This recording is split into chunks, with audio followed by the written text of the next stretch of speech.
A ver, mi parte la he titulado Despenalizar la teoría analítica.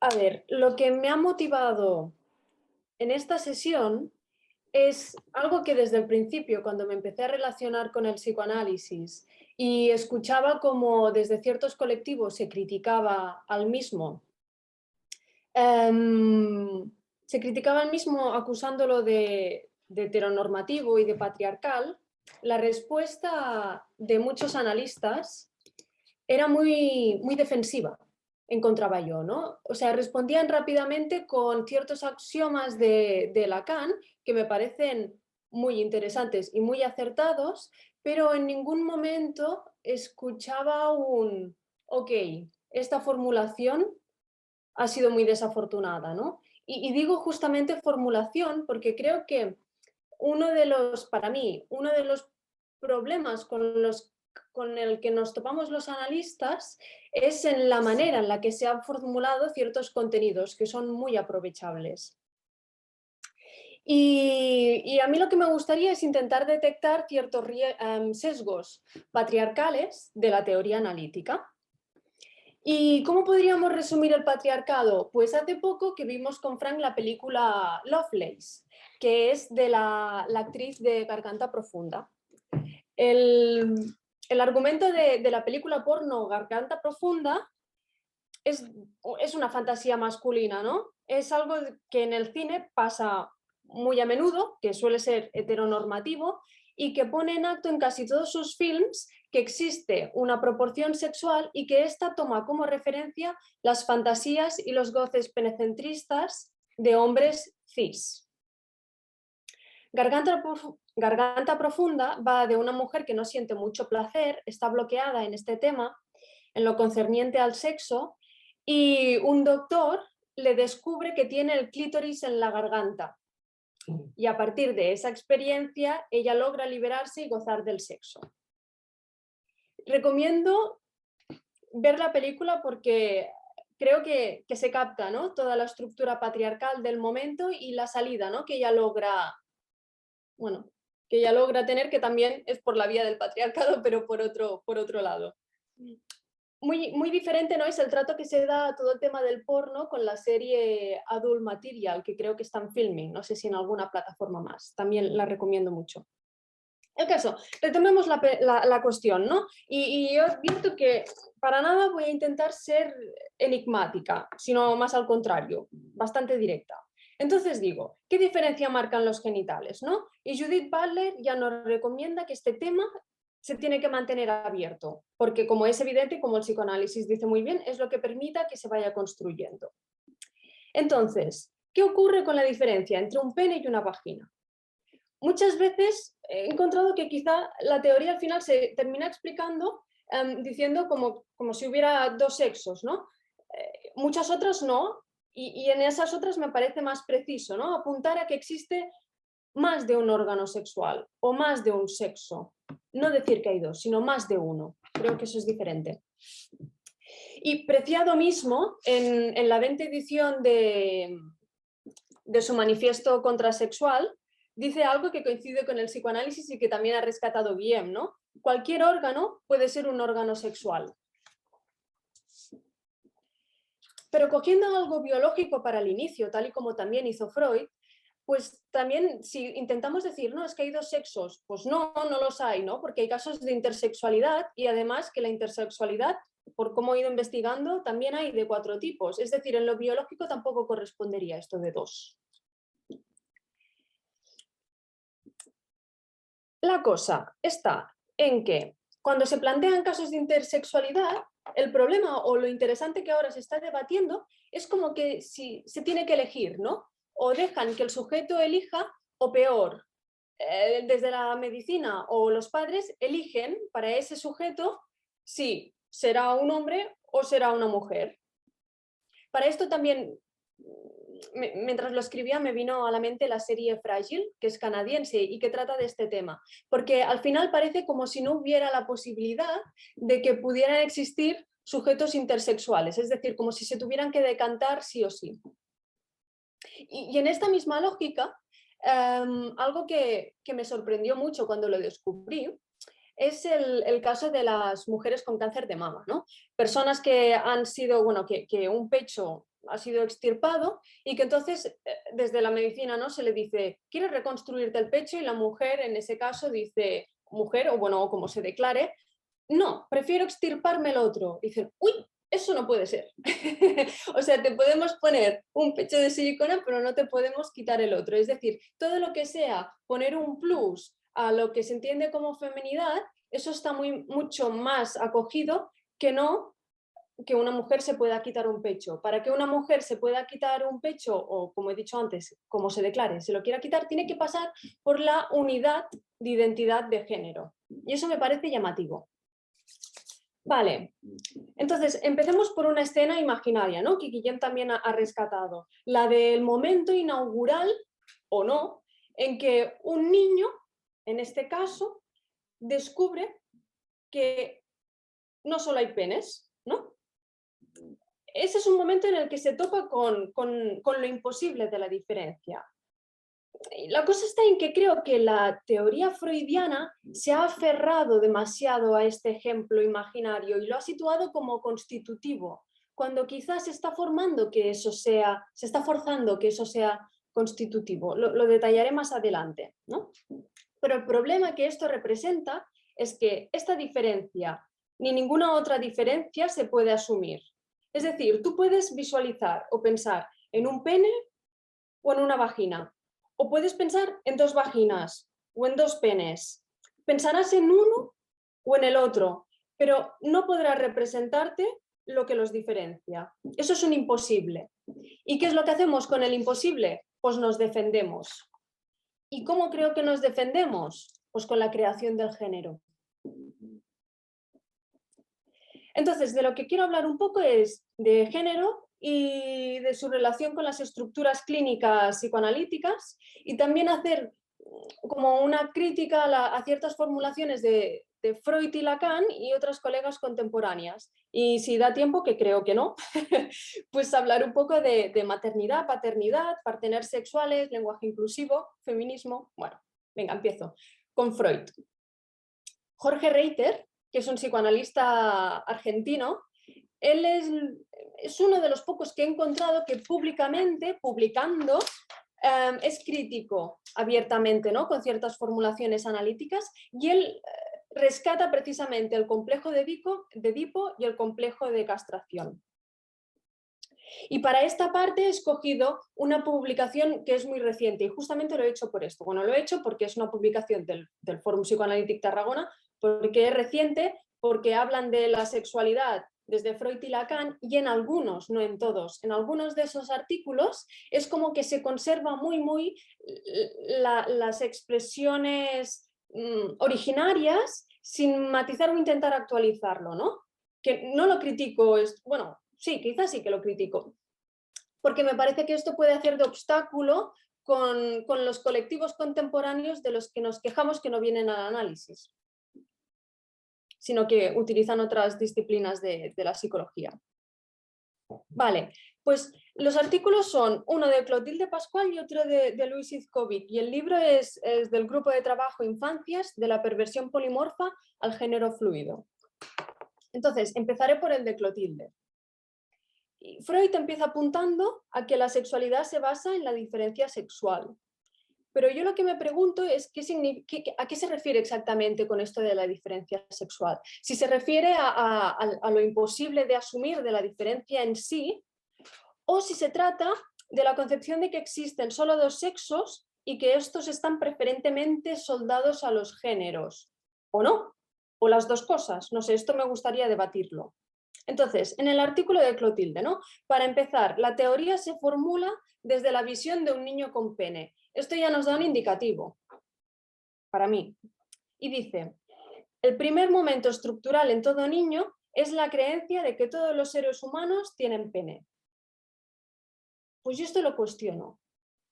Es decir, sí que es verdad que he podido escuchar en amigas, por ejemplo, no en la consulta, pero no ha dado la casualidad, en amigas, ¿no?, que me han explicado que sus hijos varones, ¿no?, cuando ven que su hermana no tiene un pene, dice que se lo han cortado o que ya le crecerá. Pero no sé si ocurre lo mismo con la niña. Es decir, si la niña también piensa lo mismo, que, pues eso, que le falta el pene y que le tiene que crecer. Y dice que eso es la llamada premisa universal del pene. Aunque por otro lado, ¿no?, también dice, el goce no está fijado a un objeto. El falo está en todos. No hay diferencia de sexos, porque no se puede inscribir esta diferencia, ¿no? Vale. En un segundo momento, en que por la significación del otro, el sentido, ¿no?, que el otro le da al cuerpo, a todo en general, y por la observación también, pasa a reconocer que algo le falta al otro materno, le falta al falo. Vale. Aquí ya vemos que en esos momentos pone como una cosa análoga, sustitutiva, pene y falo, aunque ya sabemos que la teoría luego no. Pero en ese momento sí. Y pone la falta en el lugar materno. Vale. Yo lo que entiendo está en que el falo está y no está en todos. La cuestión está en que en lo constitutivo, en la explicación de lo constitutivo, cuando se habla de falta de falo, siempre se pone del lado materno. Y hay un silencio por el lado paterno, cuando también hay una falta de falo por ahí. Sigue Clotilde, dice, en el tercer momento en que se dirige al padre, no el niño se dirige al padre o al que hace función de padre, para que medie en relación a la angustia que le comporta ese deseo enigmático de la madre, ¿no? Dice, pero en ese giro al padre hay rivalidad, hay miedo inconsciente. Vale. Pues de este tercer momento a mí me gustaría resaltar dos elementos que me parecen importantes, que es que también en la manera en cómo se formula la teoría siempre se coloca el deseo constitutivo del sujeto por el lado materno, como dándole mucho peso, y creo que esto tiene efectos sociales y efectos en las mujeres. No se habla del deseo por el lado del padre. Y también se dice que en ese giro al padre del niño hay rivalidad. Yo cuando leí esto pensé, vale, y si se leyera por el lado de la niña, seguramente se diría que lo que aparece es la envidia de pene. Es decir, en el lugar de la rivalidad fálica, habría la envidia de pene por la niña. Y si vamos a la definición de cada una de estas palabras, encontramos que rivalidad es dicho de una persona que compite con otra, pugnando por obtener una misma cosa o por superar a aquella. En cambio, en la envidia es emulación, deseo de algo que no se posee. Es decir, vuelven a poner a la niña, ¿no?, en un menos y al niño no, o sea, como en igualdad de condiciones. En el cuarto momento, dice que hay un fallido de la función simbólica del padre. Bueno, esta siempre falla, ¿no? El simbólico siempre falla. La cosa está también en la manera, ¿no?, en cómo se nombra esta función, que se llama paterna. También me parece un poco desafortunado, y más con las posibilidades, ¿no?, que hay hoy en día. A mí me parecería que ya lo dijimos también en la otra sesión, pues otra manera, ¿no?, de nombrarlo, como, no sé, triangulación del deseo, como dijo Pilar, que propuso Jorge Alemán, que era anclaje, ¿no?, tú dijiste límite. Vale. Pasemos a la explicación de Izkovic sobre los textos de Freud y las aportaciones de Lacan. Dice del hombre, ¿no?, que el niño, cuando ve el órgano genital de una niña, se comporta de forma irresoluta, niega lo que ha visto y se comporta como si no hubiera visto nada. ¿Ok? En un segundo tiempo, se confronta con la amenaza de castración. Vemos que concluye en el Apre-Coup que es verdad que existen seres castrados. Y aquí yo me pregunto, es decir, el niño se confronta con la amenaza de castración, vemos que concluye en el Apre-Coup y que es verdad que existen seres castrados. Es que me he puesto como muy tiquismiquis leyendo las formulaciones, pero porque creo que, bueno, para mí es necesario. Que es verdad que existen seres castrados. A mí esto me hace pensar, no sé si lo compartís, en esta manera de formularlo, que es como si que existieran seres que no están castrados. O sea, existen, como todos los seres están castrados. ¿Por qué se dice eso de esta manera? ¿no? Esto hace que los hombres se sientan amenazados por la pérdida, especialmente por lo que poseen, sus objetos, sus resultados. Ok. Y dice, ¿qué espera un hombre? Se ve que espera a quien le complete. Y yo aquí con una amiga, ¿no?, que me dice, "Buah, es que cuando te pones las lupas lilas feministas ya todo lo ves de este color, ¿no?". Pensaba, el hombre que espera a un hombre se ve que espera a quien le complete.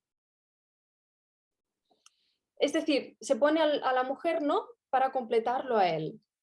Y esto definitivamente encaja con la posición sacrificial, ¿no?, de muchas mujeres cis. Es una manera de plantear la teoría que sigue poniendo a la mujer cis en esta tesitura. Es decir, es como el pez que se muerde la cola.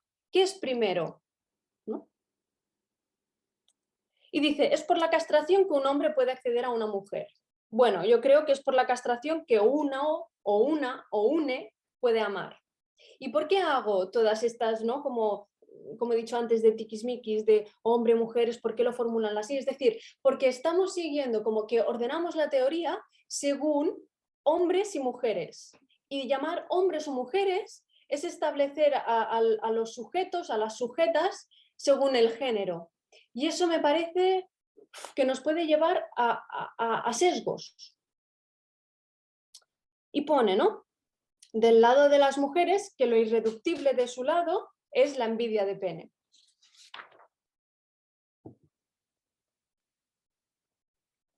Y dice, la niña, una vez lo percibe en un hermano o en otro niño que tiene pene, deduce que es una réplica mejor de lo que ella posee. Es el origen del penisne. Pero aquí quiero compartir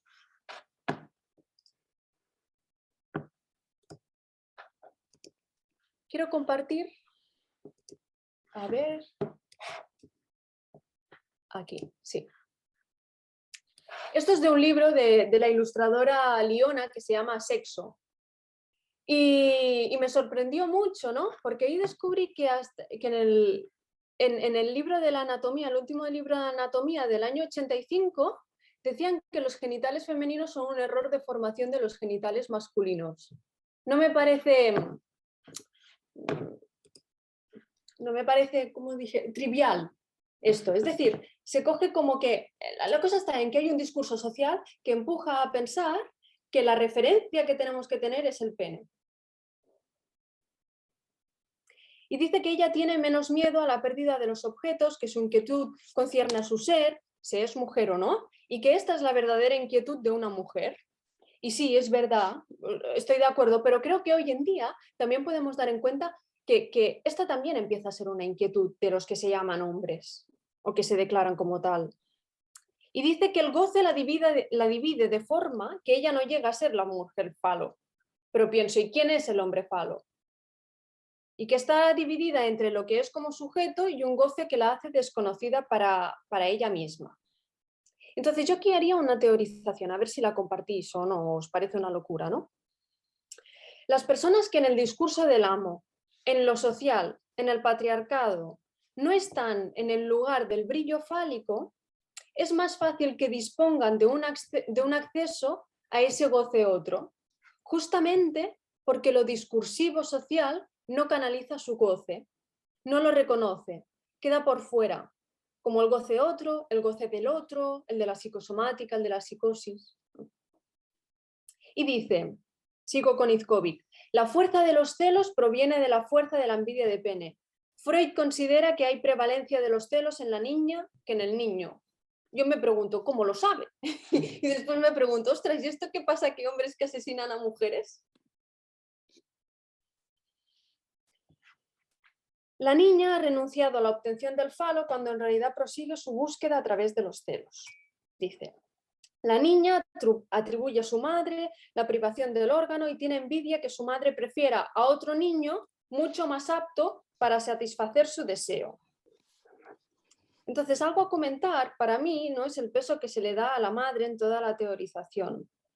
La madre o padre que haya parido a ese bebé es muy importante, evidentemente, pero tal y como he criticado la nomenclatura del nombre del padre, también critico la del deseo materno. Lo que es importante Lo digo también por los efectos, ¿no?, que luego tienen las mujeres de, bueno, todas las cuestiones respecto a la maternidad y sobre la responsabilidad de tener que desear a ese hijo. Lo que es importante es que esa sujeta deseada sea deseada, no que en sí la desee la madre, que evidentemente es mejor que la madre la desee, pero es en general que es importante que alguien la desee. La cosa está en que en toda esta teorización lo que se ubica del lado materno es el deseo y la castración.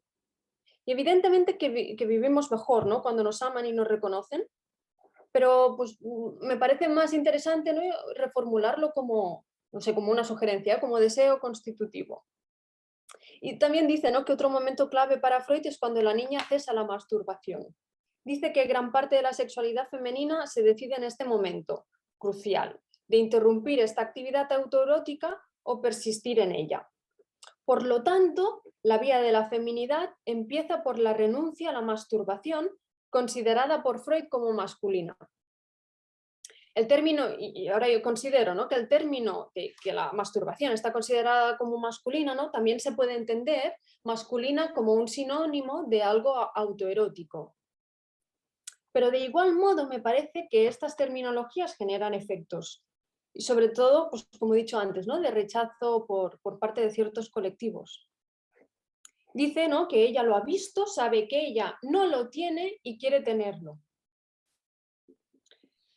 Dice que es, bueno, esto me lo salto, y evidentemente es lo transversal, ¿no?, en la constitución de cualquier sujeto, asumir algo de la castración. Pero ¿cómo se define la castración?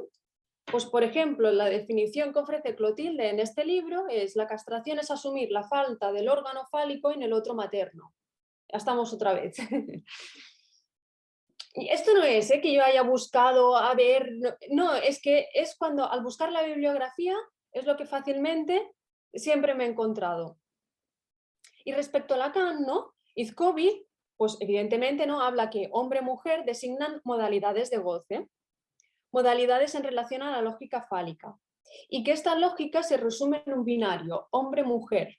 En este caso, me voy a centrar en el término mujer. Dice que la mujer es no toda en la cuestión fálica, pero ¿no creéis que el hombre también es no todo? ¿Quién es sujeto o sujeta es no toda fálica en esa cuestión? Lo que ocurre, creo yo, es que hay sujetos que presentan mucha más rigidez para dejarse caer de ese lado. La simbolización de la castración, dice Izkovic, ¿no?, da lugar a una simbolización de la ausencia. Ok. Y que la mujer está del lado de la privación del falo. Yo aquí añadiría, la mujer está del lado de la privación del falo en lo social, seguro, sobre todo en cuando se escribió eso, en esa época. Y él dice que eso condiciona una experiencia de extrañeza en su ser. Para todas las mujeres existe esta extrañeza. La pregunta referente al ser sexual, ¿soy hombre o soy mujer?, se plantea de forma más aguda en la mujer. Se le exige ser el falo para un hombre, cuando ella no lo es y no lo tiene. Y sigo, ¿no?, que para mí esta pregunta de soy hombre o soy mujer, hoy en día tiene sentido para ambos géneros de los que aquí se plantean. Dice Noizkovic que hay una imposibilidad para ellas de simbolizar. Le falta material en lo simbólico, de carácter de ausencia, de vacío, ¿no?, del agujero del sexo femenino, que no hay una simbolización del sexo de la mujer como tal. Pero cuando... Voy a volver a compartir. Cuando leí esto también de Liona, es que, bueno, aquí sale Freud, ¿no?, diciendo lo del orgasmo, también, que también es curioso, que no era que las mujeres maduras llegaban al orgasmo a través de la penetración y que las que no estaban maduras era por clítoris porque les faltaba como desarrollo. Esto también es un ejemplo, ¿no?, de cómo se ha pensado siempre la sexualidad, que la referencia es el pene. Entonces encontramos que es el 98 que consigue esta mujer, Helen, la primera descripción total y completa del clítoris. En 2008 se hace la primera ecografía del clítoris durante el coito Y en 2017 por fin se representa el clítoris tal y como es en los libros de texto. O sea, es que cuando, cuando vi estos números pensé, ¿cómo que le falta material en lo simbólico? Hombre, por supuesto, es que no estaba. Y dice, y por otro lado, sí que creo que hay alguna simbolización, como por ejemplo la vagina dentata. Y dice, esta forclusión de la identificación subjetiva quiere decir que falta el significante que dé garantía sobre el ser mujer, lo que deja un solo recurso posible a las mujeres, multiplicidad de identificaciones. Y por la hora que es, que hace mucho que hablo, voy a terminar aquí, ¿no? Diciendo que a estas mujeres que les falta el significante de garantía sobre el ser mujer y por eso hay multiplicidad de identificaciones, pues creo que esto es una prueba de que tampoco existe el significante que dé garantía de ser hombre, porque no hay un significante que dé garantía del género. Y es por eso que hoy en día los hombres se encuentran en esta tesitura de también tener una multiplicidad de identificaciones. Paro aquí, tengo más, pero ya, pro. Vale, muchas gracias, Esther, también muy sugerente.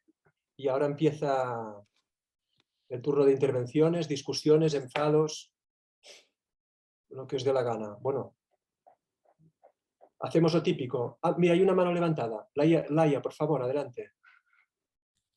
Hola, ¿en català m'enteneu o parlo en castellà? ¿Castellano? En castellano, sí.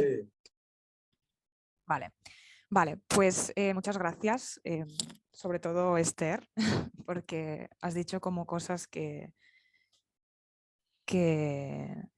bueno, que yo hace tiempo también que me estoy planteando, ¿no? Y me parece muy, bueno, lo has estructurado como de una manera, bueno, muy bien, que me ha gustado mucho.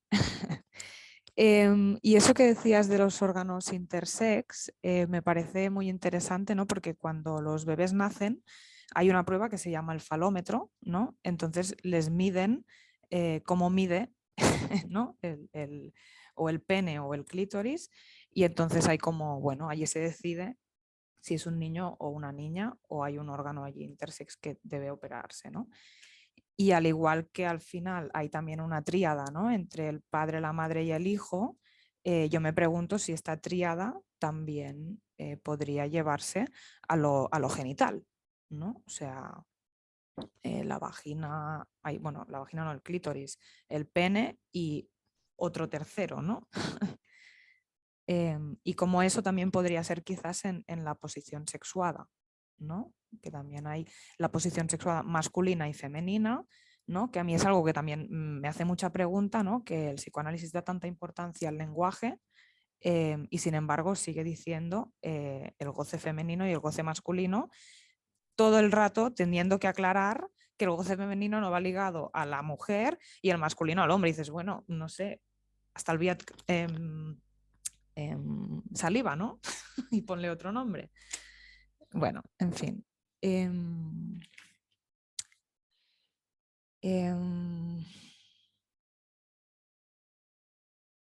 Después también que el psicoanálisis es como muy tramposo, ¿no? Porque hay muchas veces que es como, si no aceptas el término de envidia del pene, es porque niegas que tienes envidia al pene, ¿no? Entonces es como que hay explicación siempre para todo, ¿no? Y es como, a ver, o sea, aquí no podemos cuestionar nada porque siempre hay explicación, ¿no? Y es como muy poco permeable en ese sentido, ¿no? Después también el pensar un poco a nivel histórico, los grandes padres del psicoanálisis, bueno, el padre del psicoanálisis es Freud, ¿no? Después viene Lacan aquí también como muy potente. Klein y Anna Freud se dedican a los niños porque son mujeres y por lo que sé, Lucy Irigaray, que sí que pone en cuestión un poco eso de la sexualidad, la echan del Lacan la echa, ¿no? De su escuela. Entonces eso me parece un poco significativo, ¿no? O sea, tú puedes estar ahí teorizando sobre cosas, pero lo que va pasando, además de los términos, ¿no? En la historia del psicoanálisis, pues también me parece interesante tenerlo en cuenta, ¿no? Y después, también me parece importante tener en cuenta que actualmente el discurso feminista O sea, hay una parte del discurso feminista que se ha convertido en discurso hegemónico, ¿no? En discurso amo. Y eso no es indiferente para los sujetos que estamos viviendo este momento, ¿no? Y eso también se inscribe de algún modo en el inconsciente. O sea, y al final el patriarcado es algo que nos hemos inventado los humanos. O sea, no, el patriarcado, no sé, no sé cuándo podemos decir que empezó, ¿no? Pero vaya, los animales nos han inventado el patriarcado, ¿no? Entonces es una creación. Por lo tanto, pensar que, ¿no? O sea, es que me da la sensación a veces que en el psicoanálisis es como, vale, Freud vino a explicar cómo el patriarcado se inscribe, ¿no? En el inconsciente, pero eso tampoco me parece que sea inamovible, ¿no? O sea, al final es algo que nos hemos inventado de algún modo y que en algo funciona, ¿no? Que estemos de acuerdo que no nos gusta del modo en cómo funciona, estoy súper de acuerdo, ¿no? Pero hay algo del patriarcado, al igual que hay algo del capitalismo, que funciona, porque si no, ¿cómo se explica que durante tanto tiempo sigan siendo discursos hegemónicos, ¿no? Los discursos amo? Bueno, y eso, ¿no? Tener en cuenta que eso es algo, que el discurso feminista sea hegemónico actualmente, eso es algo que en la época de Freud y de Lacan no pasaba, y por lo tanto me parece que es un punto a tener en cuenta a la hora de pensar pues ciertos términos que quizás ahora sí que se están quedando ya muy desactualizados, ¿no? O la manera de nombrarlos, porque eso se inscribe en el sujeto, en el inconsciente del sujeto, ese discurso. Y ya está.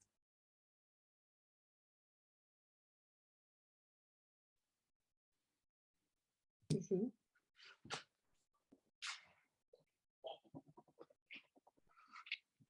Me parece que es en las conferencias de Estados Unidos que Lacan pregunta, ¿no?, a los asistentes por qué les interesa el psicoanálisis, qué les ha hecho que les interese eso, y habla de sí mismo. Y si no recuerdo mal, plantea que él se interesa por el psicoanálisis por las, dijéramos, no dice esta palabra, pero por la discordancia de la relación hombre-mujer.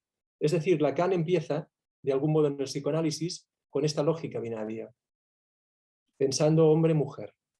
Y no olvidemos que igual que Freud era un burgués, europeo, patriarcal, todo esto Blanco. está, luego hay blanco, luego están todos los esfuerzos que para mí Lacan, a lo largo de su desarrollo y de su teoría, al final, para mí Lacan no es nada patriarcal. O sea, sí que evidente, a partir de las fórmulas de la sexuación, se empieza a dibujar para mí un Lacan que se escapa bastante, que como siempre tiene la fuerza de pensar contra sí mismo. En las fórmulas de la sexuación todavía dice hombre y mujer, y estoy de acuerdo contigo, Laia, que dices, bueno, estamos matizando todo el rato, podíamos nombrarlo de otra manera, ¿no? Pero al final, cuando va a la lógica nodal, yo sí que pienso que se desmarca y para mí centra el psicoanálisis en el goce de un sujeto uno por uno. Y entiendo que, de hecho, un psicoanálisis tiene que ser un poco el separarse de todo este conglomerado de hombre, mujer, de todo esto de lo social, de toda la alienación a esto, de toda la alienación a según qué manera de pensar la teoría analítica, pero a según qué manera de pensar otras teorías también. Es decir, lo que no podemos pretender tampoco es pensar al psicoanálisis como una teoría toda, falla, como todas las teorías. Ahora, lo importante es lo que hacemos los analistas con esta teoría. Porque yo estoy de acuerdo con vosotras, o lo que me ha parecido entender, que hay algo del orden. A ver, Lacan decía que era muy importante la nominación, ¿no?, al final de su obra. Pero coño, ¿cómo nominaba las cosas el tipo? Porque al final, que si el complejo de Edipo no, ponemos el nombre del padre. Y luego, pues el síntoma en el mismo lugar que el nombre del padre y pan. Pero al final parece que le cuesta desprenderse de cierta religión del padre. Y nombrarlo de esta manera no es cualquier cosa. Decir que lo que estructura la personalidad de un sujeto es el nombre del padre, tiene unos huevos de la hostia esto, ¿eh? Porque dice nombre del padre. Que sí que luego uno lo lee y uno capta que no está hablando del padre. Es decir, para mí al final, aquí lo importante, lo que a mí menos más me toca, es decir, en todos estos sedimentos que van quedando, o todos estos sedimentos que están en la teoría, cómo nos afectan a los analistas, por lo que a mí me toca, en las direcciones de la cura, uno por uno. Porque tampoco podemos ser inocentes y decir, estoy de acuerdo con vosotras, esto no nos afecta para nada porque tal, no. Esto de algún modo estoy de acuerdo contigo, Laia, que está escrito. Por ejemplo, yo tengo al lado a alguien que ya lo veis, que es muy pesada con estas teorías del feminismo y tal, ¿no? Esta ahora lleva una temporada con esto a saco, ¿no? Y yo un día le decía a ella, hostia, me he dado cuenta que atendiendo según qué paciente, no digo las mismas cosas. Por ejemplo, yo antes era más de decir a un hombre, piense que las mujeres tal. Ahora cuando voy a decir esto me doy cuenta, se me enciende una bombilla y digo, hostia, ya digo otra cosa. Es decir, que en mi caso había algo inscrito que yo no me había dado cuenta, donde yo, en según qué intervención en la dirección de la cura, hacía funcionar cierto pensamiento binario. Que esto está bien que a lo mejor lo tenga el analizante y le tenemos que ayudar a que se libre de esto, pero que se nos cale a los analistas en nuestra acción analítica, por decirlo de algún modo, para mí es un tema que es importante poner en cuestión y estar un poco alerta, ¿no? Bueno, yo de momento, si hay alguna...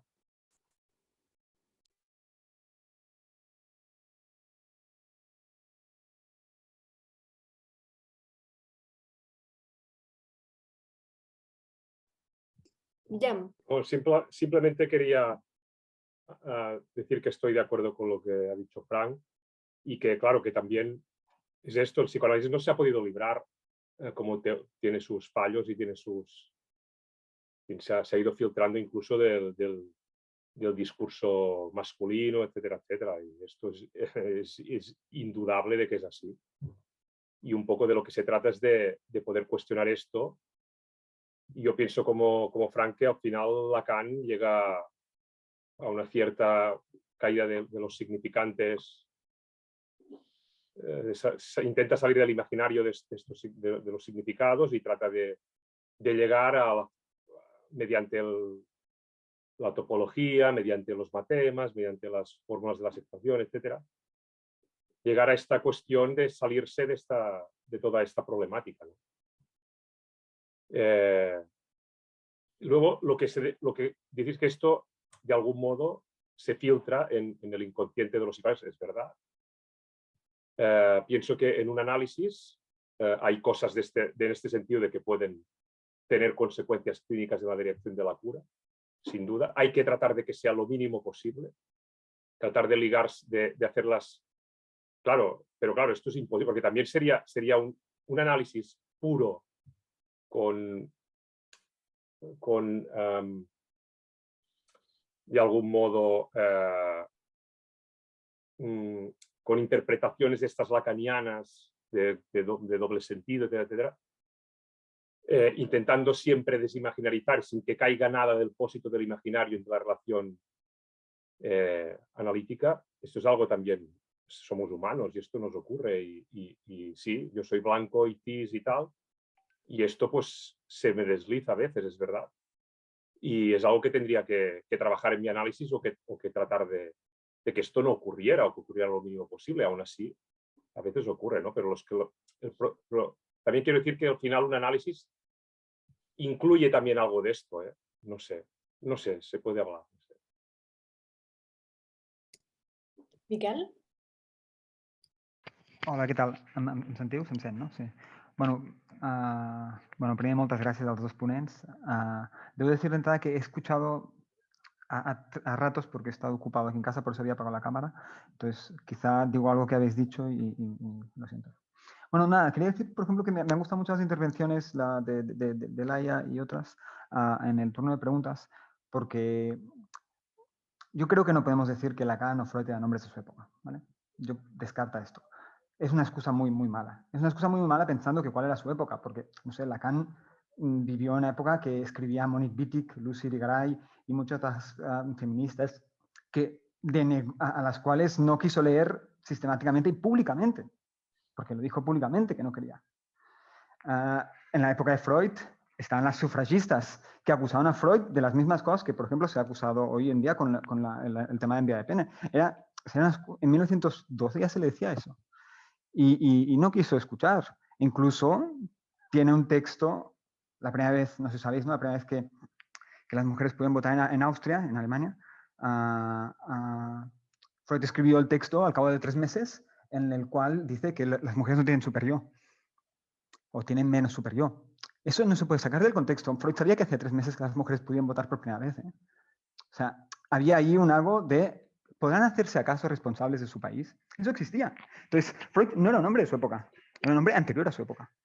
Y en el caso de Lacan, no, hace gracia porque nos gusta mucho decir la excusa de que era un hombre de su época para justificar, pero en realidad era un hombre anterior a su época.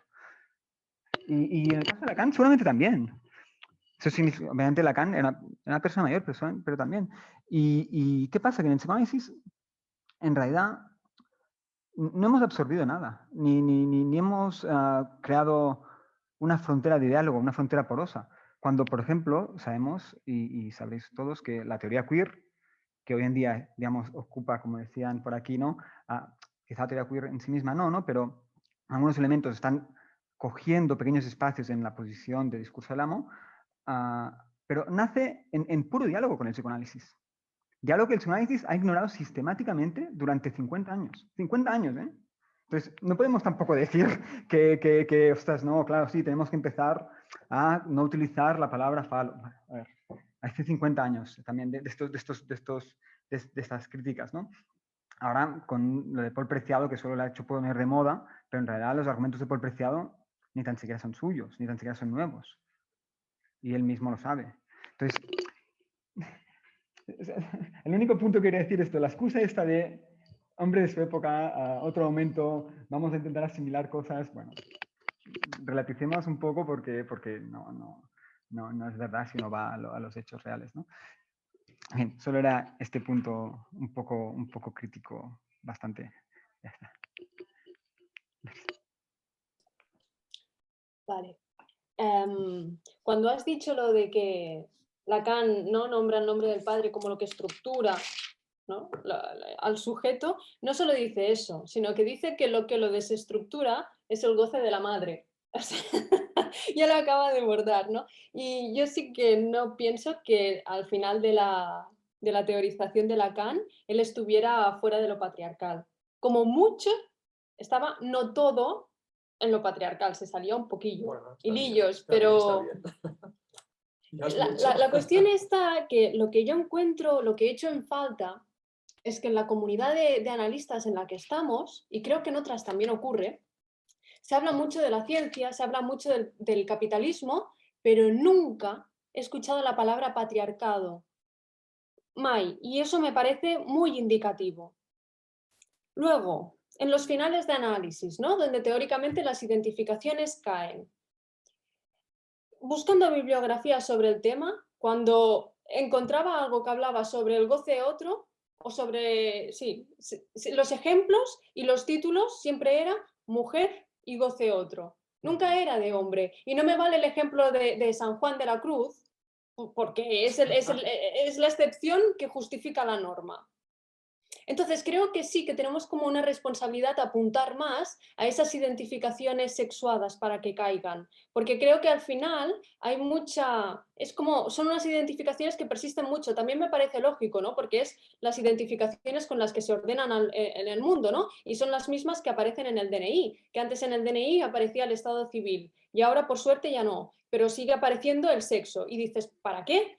O sea, ¿para qué sale una parte del cuerpo en el DNI? De la misma manera que en el DNI no sale si te fallan los riñones, que también es una parte del cuerpo, y seguro que los psicoanalistas estarían en contra de que eso saliera en el DNI, porque la identificación a la discapacidad esa tiene que caer sí o sí, creo que no se defiende igual a que caiga la identificación hombre-mujer. También porque creo que mantener esas identificaciones hacen muchos efectos transferenciales.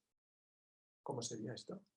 ¿El qué? Esto último. De los efectos transferenciales, que se hace un uso de mujer que habla de goce otro para ayudar a otras mujeres a analizarse y que ya saben sobre lo que es el ser de mujer, que se habla del ser de mujer, que digo, ¿ser de mujer? ¡Ostras! Me parece algo que no.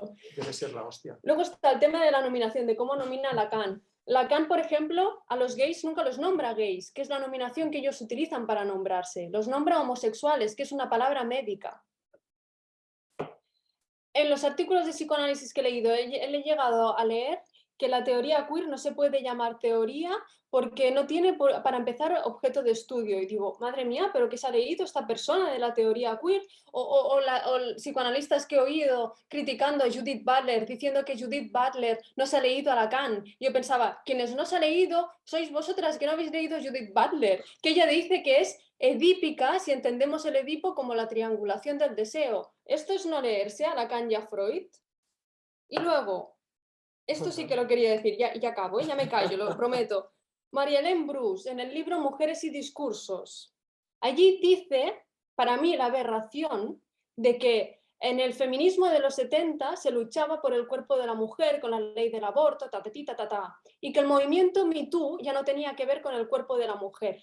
Dices, ¿perdona? O sea, una cosa es que digas que el movimiento Me Too no solo tiene que ver con el cuerpo de la mujer, pero ¿cómo no va a tener que ver con el cuerpo de la mujer si estamos hablando de agresiones sexuales? Dicho esto, cuando empezó el movimiento Me Too, me escandalizaba con compañeras, mira, da la casualidad, me vienen a la cabeza compañeras que se declaran mujeres, compañeras diciendo, remitiendo a esa fantasía de Freud, ¿no? De la fantasía de abuso, como insinuando que no era posible que tantas mujeres fueran agredidas sexualmente. Y esto me parece una aberración. Me callo. Perdona, pero es que, bueno, me gustaría que continuaras con los greujas, no sé. Pero esto no sé si sabes, porque también es importante, has empezado diciendo en nuestra comunidad psicoanalítica, pero en realidad el psicoanálisis es mucho más amplio que nuestra comunidad psicoanalítica, incluso que la comunidad psicoanalítica española. ¿Conoces a Ana María Fernández? ¿No? Es una psicoanalista que lleva haciendo estudios de género, es una señora muy mayor, quizá tiene 90 años, bueno, quizás estoy exagerando, pero quizá 80 seguro, que lleva desde los años finales de los 70, a principios de los 80, trabajando sobre estudios de género y psicoanálisis. En Argentina es una institución, o sea, dice Ana María Fernández y todo el mundo la adora, en muchos campos diferentes, muchos ámbitos diferentes. Ha trabajado en fábricas ocupadas, haciendo psicodrama en la época de la crisis de 2000, y hoy en día está con la teoría queer. O sea, es decir, que la edad tampoco no la ha hecho mella, por decir así, ¿no? Y su hipótesis importante, la gran hipótesis que tiene, teórica, que ha aportado al psicoanálisis, más allá de esta conjunción que ha hecho, es acerca de las fantasías inconscientes en Freud. Y lo que ella considera que es la incapacidad del psicoanálisis que ha tenido para absorber la noción de poder a partir del hecho de considerar que eran fantasías de violación. Porque el psicoanálisis ha sido incapaz de acoger, es decir, de ser hospitalario en un caso, por ejemplo, de violación real, de abuso real en infancia. Claro, si tú concibes todos como fantasías, entendemos la lógica, ¿no? Pero en realidad cuando hay realmente abuso en la infancia, es imposible que acojas eso desde el punto de vista del psicoanálisis. Y para Ana María Fernández, esa incapacidad de acoger esto del psicoanálisis es correlativa a la incapacidad que tiene el psicoanálisis de acoger relaciones de poder desigualadas y mecanismos de desigualación de poder. Y para ella lo denomina el pecado original de psicoanálisis, que además, como es el primer texto de Freud, pues queda mejor. Pero a partir del momento que se publica Estudios sobre la histeria, 1895, pues ahí se produce el pecado original y en toda la historia del psicoanálisis, ella lo traza, se ha ignorado sistemáticamente los mecanismos de desigualación en relaciones de poder. Ese mecanismo que había aparecido entre el niño abusado por el adulto, pero de ese mecanismo pasa a muchos otros mecanismos posibles, en muchos campos posibles, que el psicoanálisis ignora sistemáticamente hoy en día también, ¿sabes? Y que realmente ha sido la crítica, antes que he dicho, es la crítica la misma de Monique Wittig, es la misma crítica de Judith Butler de Mecanismos Psíquicos del Poder, es una crítica que se repite en muchos sitios y el psicoanálisis le hemos ignorado todo el mundo. Pero esta psicoanalista, que yo recomiendo, os vais a enamorar, o sea, si veis vídeos y o leéis libros de ella, la traza, ¿sabes? Desde el punto de vista del psicoanálisis, la traza y trata de remediarla, aportando no solo su trabajo clínico, tanto en grupos como individual, sino una obra que es muy importante porque tiene muchos libros, es una autora muy... No, me he recordado esto que decías de este punto final con el Me Too, ¿sabes? Que seguro que estoy segurísimo que te encantará si la lees, ¿eh? ¿No habéis pensado alguna vez que tal y como se plantean las estructuras de histeria y de neurosis obsesiva están muy tintadas del género? Es decir, que en realidad son los mismos elementos que se plantean en las dos estructuras, son de neurosis. O sea, yo es que, porque al final no eso que se dice, cada uno tiene un núcleo histérico, un núcleo psicótico, y al final dices, bueno, esto de la estructura no se sostiene, ¿no? Eso ya lo sabemos, pero al final es postestructuralista. Entonces sí que me va mejor pensarlo, ¿no? Quizá como discursos, ¿no? Ya que pone el discurso de la histérica, poner lo que en según qué momento se nombra como neurosis obsesiva desde el discurso del amo o el discurso universitario. Pero sí que me parece que el género, por no analizar el género, se deslizan las estructuras clínicas, creo. ¿Qué piensas tú, Guillem? Porque ya sabemos que esto viene de la psiquiatría, ¿no? Freud toma las estructuras estas de la psiquiatría. Sí, no, estoy de acuerdo con lo que dices. Sí. eh, Es decir, sí, es muy posible que sea así. Sí, puede ser. Sí. No, Luca, otra cosa que quiero también decir es que lo que ha dicho Miquel Ángel de la excusa esta de Freud, a ver, va, es juzgar a Freud también desde hoy día. Claro, es decir, si a mí me hubiera gustado, no sé, es decir, tampoco se puede decir que Freud fuera en la época alguien que no hiciera, digamos, un recorrido en este sentido de cuestionar ciertas cosas. Es decir, que se quedó corto, claro que sí.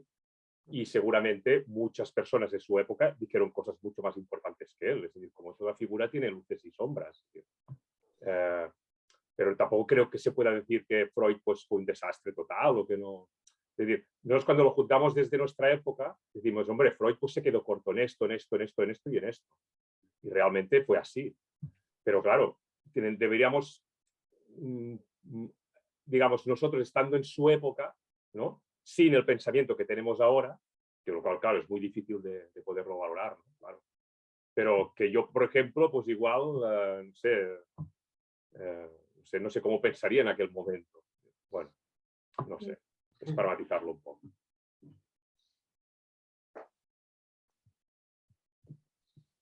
Sí, es continuar también con su posición de ir en contra del propio pensamiento, ¿no? Pero es que si al final, si nunca lo criticamos, ¿qué imagen de Freud estamos proyectando? Y de Lacan. No, claro que sí, hay que criticar y para esto están los debates, para poder dar la opinión y por supuesto que sí. Y todo esto ayuda a cuestionar ciertas imágenes que tenemos, tanto de Freud como de Lacan. Por supuesto. Sí, creo, antes de darle la palabra a Laia, en la línea de lo que decíais, creo que era el propio Freud el que decía que cada caso tenía que servir para poner a prueba toda la teoría analítica. Sí. Eso ya estaba en Freud, ¿no? Hacía lo que podía. Sí. Laia, sisplau.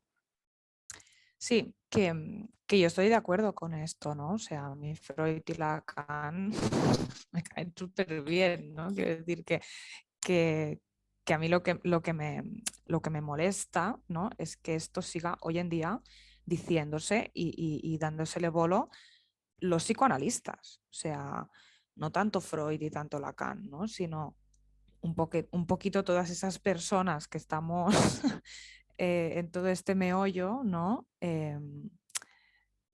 Bueno, como que siempre se vuelve a la teoría, pero sin hacer nada mucho nuevo, ¿no? Que bueno, no sé yo si se puede hacer algo nuevo, pero bueno, ¿no? Quiero decir que Freud y Lacan hicieron lo que hicieron, vale, es que muy bien, ¿no? Pero es que el problema es que hoy en día seguimos igual y es aquí donde está el problema, ¿no? Y después lo que decía Fran, de que ahora hay pacientes, ¿no? Como que ya no les hablas igual, me ha hecho gracia, ¿no? Porque Lacan decía que somos efectos del discurso, del lenguaje, ¿no? Entonces, creo que los psicoanalistas también son permeables a eso, ¿no? O sea, y que tiene que ser así también, o sea, para acompañar a personas que viven en la cotidianidad de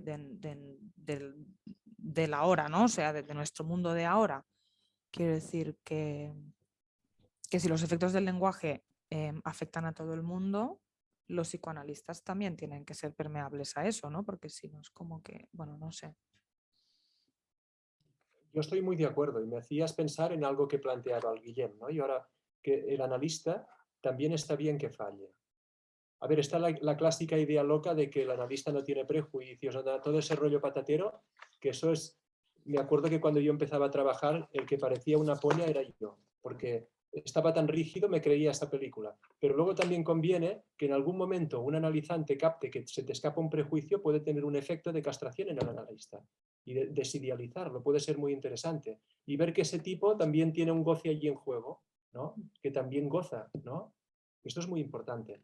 O sea que, y luego también pensaba en la cuestión que me preocupa también, sobre lo que estábamos hablando de debatir, de criticar la teoría analítica, la sensación que a veces, personalmente yo he tenido, que si uno es crítico y con cierta pasión con la teoría analítica, se le puede decir que no es riguroso. Y creo que esto es una cosa es un poco un juego sucio, porque el rigor para mí, el rigor tiene que ser algo que se crea, que es un work in progress, que se hace en acto. El rigor es en acto, como ahora estamos intentando aquí todos ser rigurosos. Porque si el rigor es previo, es un rigor mortis. Y a veces sí que capto yo algo del rigor mortis. ¿No? No digo aquí, ¿eh? Aquí yo oí todo lo contrario. Pero que parece que si uno es arriesgado, critica, no sé qué, se expone, siempre aparece alguien con los mantras que se saca del bolsillo y no, es que Lacan dijo tal, Lacan dijo Pascual. Eso ya seguramente todos lo sabemos, pero es otro tipo de ejercicio que estamos haciendo, ¿no? Estamos haciendo también, poniéndonos más del lado, que Lacan lo decía muy claro, del saber expuesto, y no tanto del saber supuesto. También una escuela muy embutida de saber supuesto produce pocas cosas al final. Hay que exponerse más. Quizá no hay que preocuparse tanto. Bueno, yo pienso que conviene en algún espacio no preocuparse tanto y soltar a ver si podemos abrir alguna otra puerta, a ver si podemos, ¿no? No digo superar a Freud y Lacan, ¿eh? Pero que bueno, que tampoco pasaría nada. Tampoco sé lo que quiere decir superar. No sé.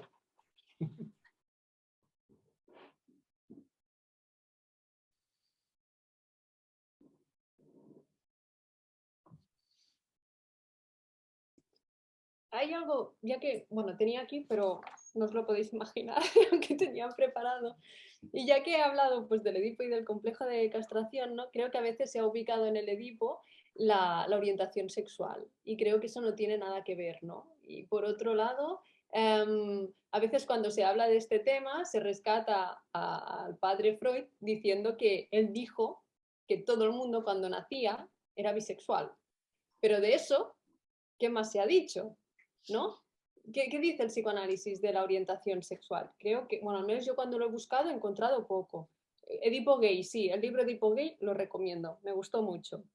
El caso es que creo que en la bisexualidad sí que influye mucho la normatividad masculina o femenina que hay. Y lo que me he encontrado en la consulta, no sé si os ocurre lo mismo, es que mujeres que han estado con otras mujeres, pero también han estado con hombres y normalmente están con hombres, les da igual eso de nombrarse bisexual o quizá dicen que creen que no lo son, ¿no? Pero es como que algo que no afecta a su identidad.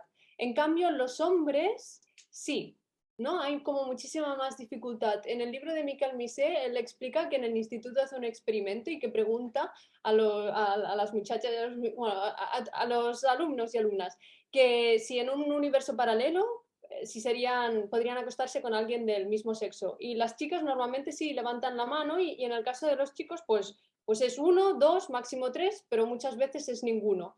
Y dicen que no son homófobos, ¿no? Pero que no se lo pueden ni representar. Es decir, sí que hay un punto de homofobia en la estructuración de lo que es la masculinidad actual. Creo que al final las condiciones eróticas, ¿no? De las que habla Freud, yo creo que no, evidentemente no pasan por el órgano. Aunque el órgano tiene efectos significantes y de deserotización y erotización también. Pero bueno.